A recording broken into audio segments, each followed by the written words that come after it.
Salut tout le monde et bienvenue dans cette nouvelle review comics sur le kiosque Justice League Saga numéro 8, un mensuel de 136 pages avec, comme le Superman Saga, un numéro rempli exclusivement de Villain Mons. Voilà un peu pour la composition du magazine. Donc c'est parti pour la review. Donc dans un premier temps, on a un numéro sur Justice League 23.4 qui va se concentrer sur la société secrète. Donc scénario de Geoff Johns et Sterling Gates et dessin et ancrage de Simon Skudranski.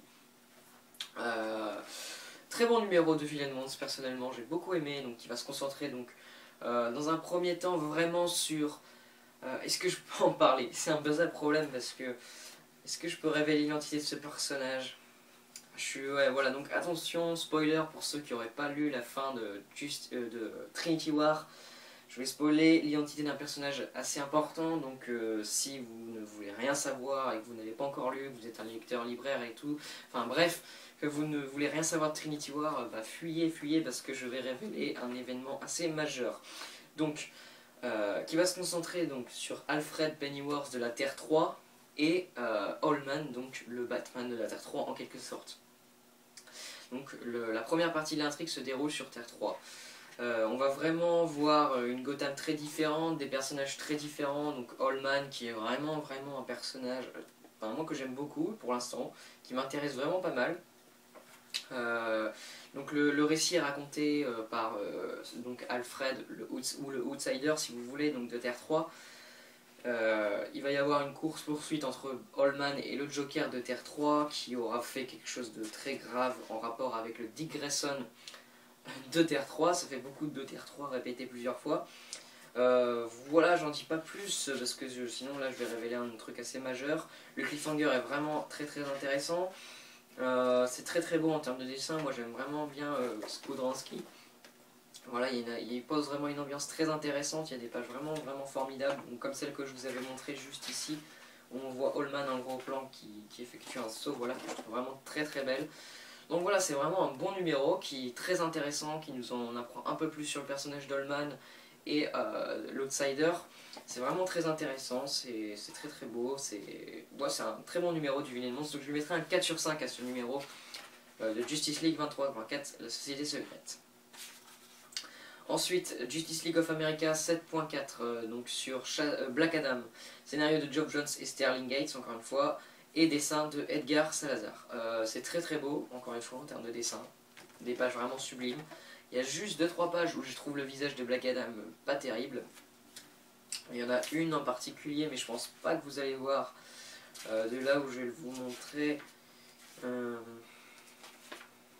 bon, déjà, il faudrait que je retrouve la page en plus. Voilà, bon, c'est cette page là ici où je trouve vraiment le visage pas terrible, mais en même temps il est d'assez loin donc c'est assez dur à fermer. Bon voilà, il y a quelques imperfections, c'est pas parfait en termes de dessin mais c'est quand même très beau. Il y a des doubles pages comme celle que je vous avais montrée qui est vraiment magnifique et donc qui nous raconte un peu plus sur le passé de Black Adam, même si on avait déjà appris pas mal grâce au backup de Justice League. Et ce numéro va nous faire revenir Black Adam que l'on pensait mort, même si bon, voilà, on se doutait un peu qu'il allait revenir, mais voilà, là il revient officiellement dans l'univers de DC Comics, et le cliffhanger excellent, qui nous en présage que du bon pour Forever Evil, parce que ça va vraiment être en lien avec Forever Evil pour le coup. C'est excellent, c'est très beau, c'est hyper intéressant. Moi j'ai adoré ce numéro sur Shazam, sur Black Adam. Je lui mettrai un 4,5 sur 5 parce que j'ai beaucoup aimé ce numéro de Black Adam. J'ai vraiment adoré. Franchement, c'est vraiment ça. J'ai trouvé ça très beau et très intéressant. Voilà. Et puis voilà, la dernière page est vraiment géniale. Par contre, là, on se retrouve avec du moins bon. On descend vraiment en termes de qualité.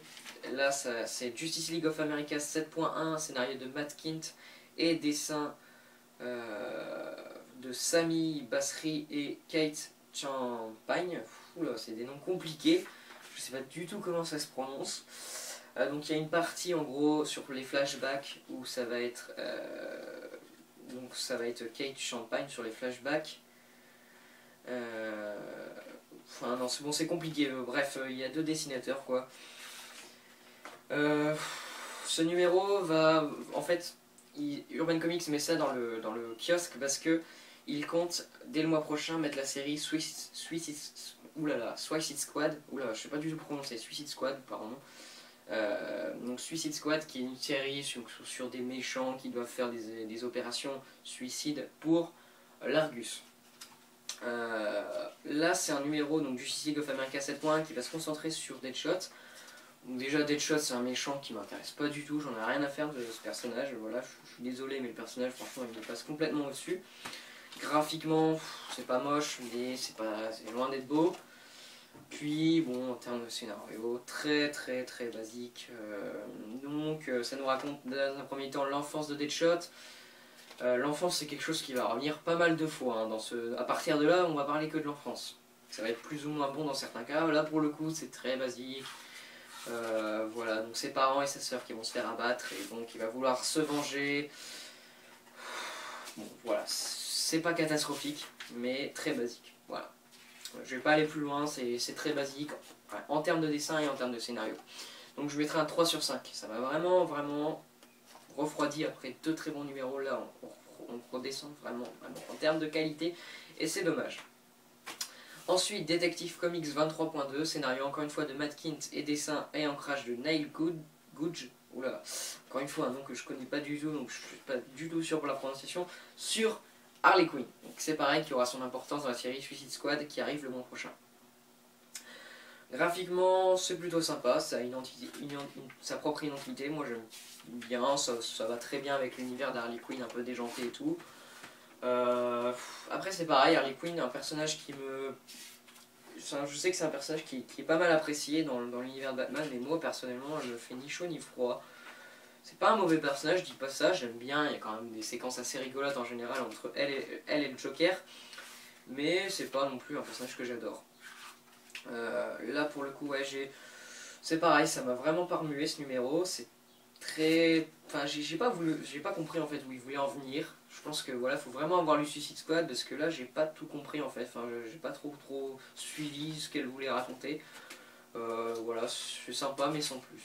Voilà, c'est pareil que Deadshot, ça m'a vraiment rien fait ce numéro, je l'ai trouvé plutôt moyen. Donc 3 sur 5 encore une fois pour ce Detective Comics 23.2. Ensuite on passe à un numéro un peu plus au-dessus mais pas trop non plus, donc Flash 23.2, scénario Francis Manapoul et Brian Buccellato, et en termes de dessin et de l'ancrage c'est Scott Hepburn. Voilà. Au niveau des dessins c'est un style qui se veut très proche de Manapoul, enfin qui veut un peu copier le dessin, pas copier dans le sens méchant du terme, hein, mais voilà, parce que pour qu'on retrouve un peu la même identité graphique. Mais je suis désolé, voilà, c'est pas Francis Manapoul, il est largement moins bon que Manapoul, ça c'est sûr. Après il y a toujours un découpage assez impressionnant, donc ça fait plaisir à ce niveau-là, mais bon voilà, c'est beaucoup moins beau que Francis Manapoul, même s'il y a des pages belles, faut dire ce qui est. Ça par exemple, c'est quand même plutôt beau, c'est même très beau, mais voilà, on sent que le mec c'est pas Francis Manapoul malheureusement. Donc voilà, après bon, ça fait plaisir quand même d'avoir un numéro aussi assez beau. Les couleurs sont toujours aussi belles, enfin voilà, le style graphique se rapproche vraiment, c'est pas aussi beau mais ça va quand même. Ensuite en termes de scénario, donc c'est pareil, ça va nous raconter dans un premier temps l'enfance du personnage de Nega Flash, donc ouais j'ai oublié de le dire, un Flash 23.2 sur Nega Flash. On va donc nous découvrir qui est-ce qu'il était avant d'être Nega Flash, donc c'était le frère de Iris West, donc qui s'appelle Daniel West, Nega Flash.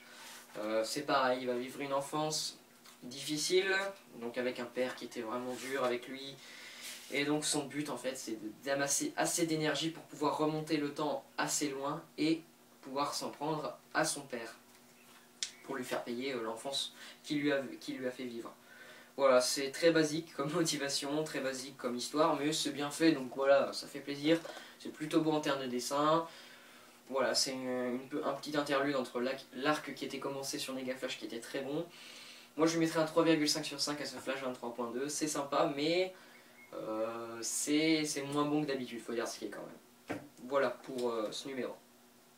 Et enfin, excellent numéro pour terminer, Green Arrow 23.1, scénario de Jeff Lemire et dessin de Andrea Sorrentino, dessin et ancrage. Donc là, la même équipe créative que d'habitude, ça fait plaisir, ça va se concentrer sur le personnage du comte Vertigo, et c'est très bon, c'est excellent, c'est magistral encore une fois. La colo magnifique, les dessins magnifiques, le découpage sublime, l'écriture hyper intéressante, le personnage du comte Vertigo très très bien fait. Là encore une fois on se concentre sur l'enfance, mais c'est bien fait, c'est efficace. Puis voilà, bon sang, qu'est-ce que c'est beau là, enfin franchement, ce dessinateur, Andrea Sorrentino, c'est juste incroyable ce qu'il nous fait chaque mois. Cette série, franchement, Green Arrow, c'est vraiment un gros coup de cœur de cette année, c'est une belle découverte. Et voilà, franchement, c'est excellent, c'est magnifique. Voilà, Comte Vertigo, méchant vraiment pour l'instant que j'aime bien. Donc en fait, c'est tout simplement, ils vont devoir s'échapper de son territoire, donc du territoire du... J'ai oublié le nom du pays, c'est un nom assez particulier, du Vlatava, voilà. Donc il va devoir s'échapper du Vlatava avec sa mère quand ils étaient petits. Son père sera mort durant une guerre, etc. Et en fait sa mère, pour on va dire, survivre, va donner entre guillemets, va confier son enfant à une espèce d'hôpital psychiatrique, enfin non c'est pas vraiment ça, hein, pas un hôpital psychiatrique, une espèce d'endroit assez chelou. Puis voilà l'ambiance qui est posée tant par les dessins et les scénarios, c'est incroyable, c'est très glauque. Donc le comte Vertigo va s'en échapper et va vouloir se venger en quelque sorte. Voilà, bon, c'est très classique mais c'est très très bien fait par Jeff Lemire. C'est toujours aussi bien rythmé, on s'ennuie pas une seconde dans le numéro, c'est hyper beau encore une fois. Enfin bref, j'adore cette série, même, enfin voilà, le vilain monstre m'a pas du tout déçu, c'est excellent. J'ai qu'une hâte, c'est de reprendre le mois prochain avec, ça va être vraiment là du sérieux. Voilà, la fin du numéro, excellent. Enfin bref, une grosse tuerie encore une fois. Donc pour moi, ce sera un 4,5 sur 5 ce numéro sur le comte Vertigo. Parce que j'ai vraiment adoré encore une fois. Donc voilà, bilan de Justice League Saga 8.